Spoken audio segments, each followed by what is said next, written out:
For 2.1 days, we saw silver do something amazing compared to gold. We'll talk about what that was and what is happening right now with silver as we explore.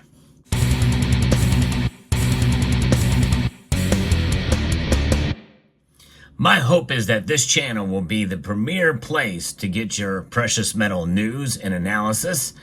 I do post daily videos, and we're going to be talking about silver today because for 2.1 days straight, we have seen something that we've not witnessed in quite a long time, and that is silver outperforming gold to the point where gold is going down in price and silver is climbing in price.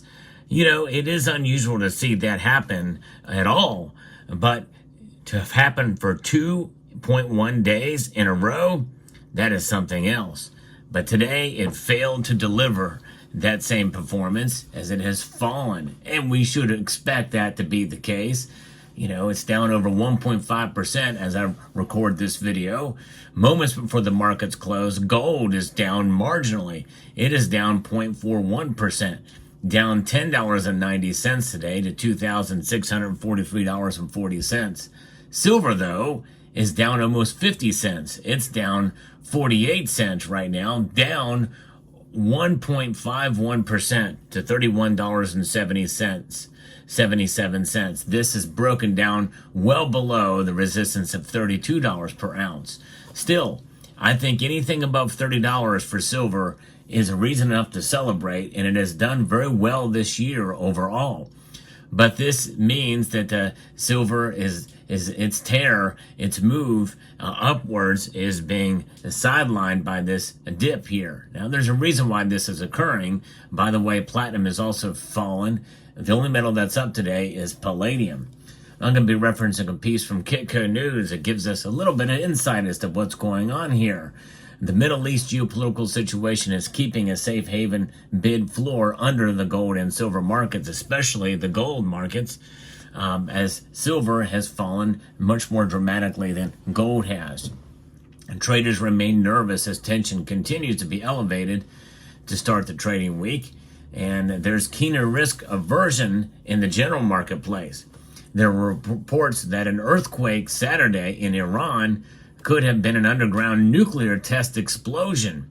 The earthquake in Iran registered at 4.5 on the Richter scale, and it looks like underground firing of a nuclear device, according to broker SP Angel in an email dispatch. The epicenter was close to Abradan City and is only at a depth of 10 kilometers, according to the U.S. Geological Survey.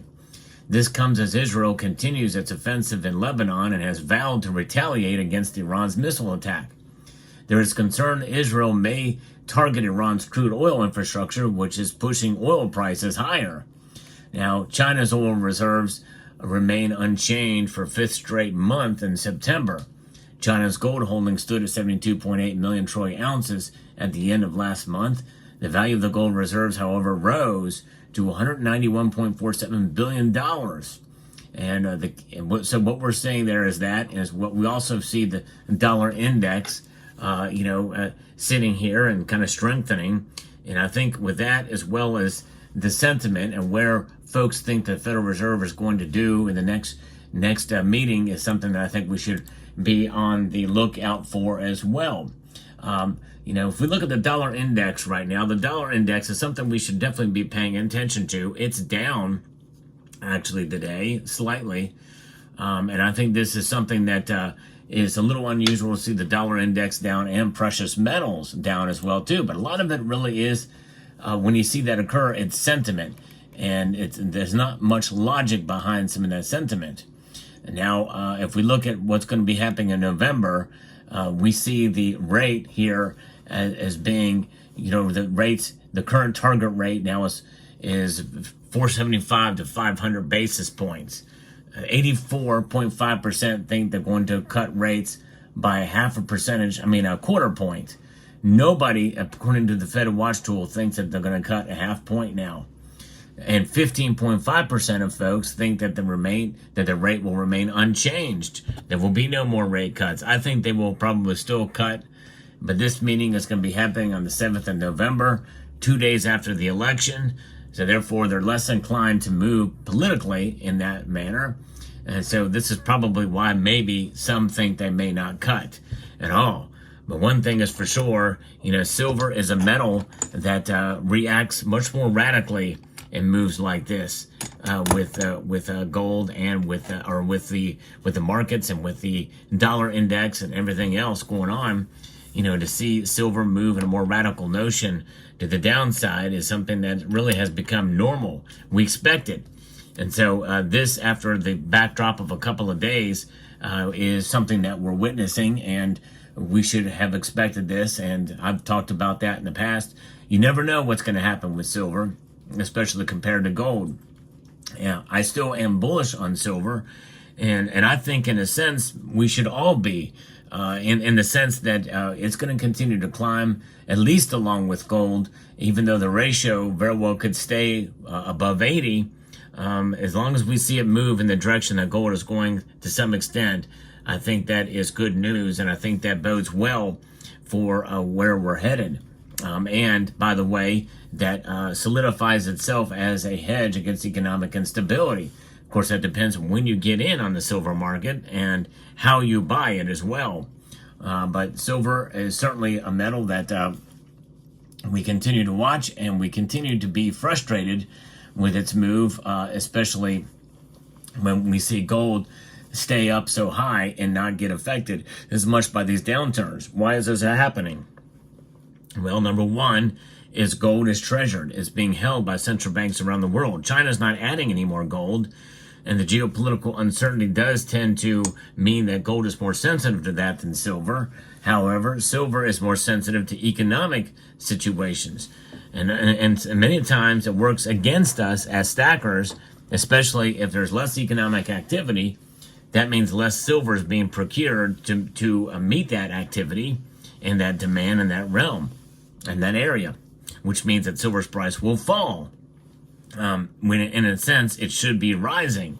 We've seen that happen so much that it has caused us now to come to the understanding that there is going to be a new gold to silver ratio normal, and that likely probably is somewhere around the high 70s at this point.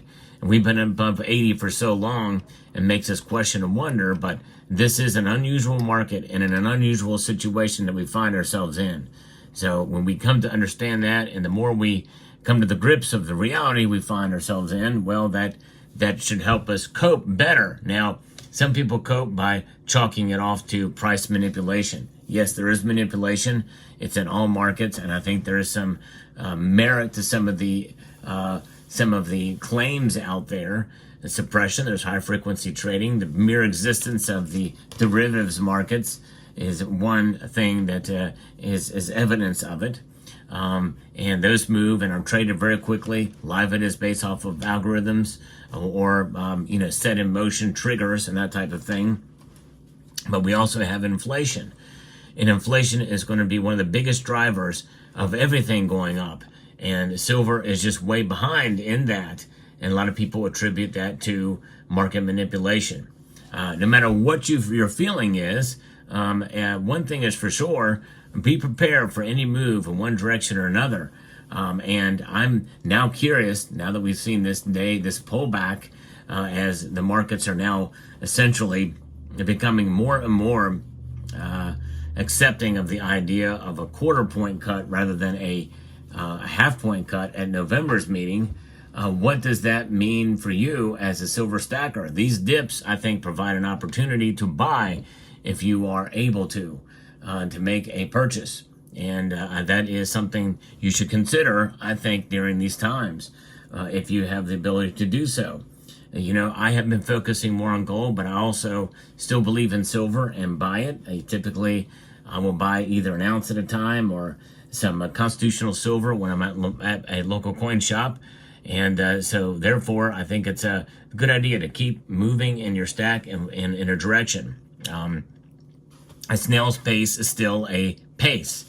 In other words, you're still adding more to your stack. Slow and steady wins the race, that's for sure. You can burn out too quickly if you buy a whole lot at a time, any given amount, and then you find yourself, underwater If the price dips a quarter or a dime in silver, you can be out a whole lot of money if you spend $100,000 on one purchase. And you see that happen. You have a lot more weighing on it rather than dollar cost averaging throughout. But it'll be very interesting to see how silver will play out through the week as we start to really come into the grips of the idea that the Federal Reserve is not going to go as crazy as they did last time and do a half-point cut. So let me know what your thoughts are in the comment section down below about silver today. We like to keep an eye on it. We like to keep track of it. And what are your thoughts of? And post in the comment section below, now that we're well enough into October, where you think silver will end the year. Do you think it'll get as high as $35? Do you think it'll be even more? There's a lot of different things that could set it going straight north, but there's other things that could see it move in the opposite direction too. Let me know what your thoughts are. Hope you found this video informative, insightful, and educational. Would like to extend a multitude of gratitude to you all for taking the time to watch, and to encourage you to please rate, share, comment, and subscribe.